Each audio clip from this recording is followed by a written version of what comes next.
Oh, you have to clean that? I thought it was what it was supposed to. Ever got up there and blew up?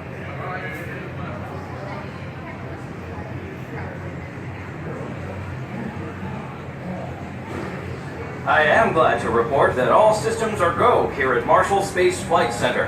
I'm standing on the roof of the blockhouse some 250 yards from the test stand.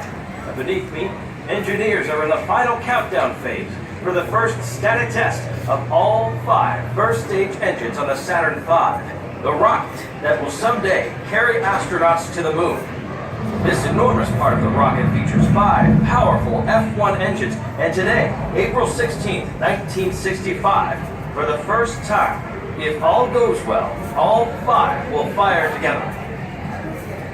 This facility here in Huntsville has been the nerve center of the race to test the rockets that will fly the first humans to the moon.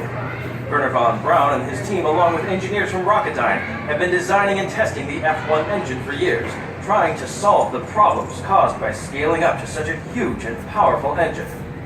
Getting to this point has not been easy. Violent vibrations caused by the igniting fuel, what engineers call combustion instability or chugging, have been a nagging problem for the F1. During many tests, these vibrations have literally ripped apart the engine, setting the program back.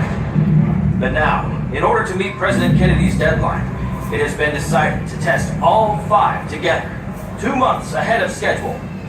A failure during this test could end our hopes of getting to the moon by the end of this decade.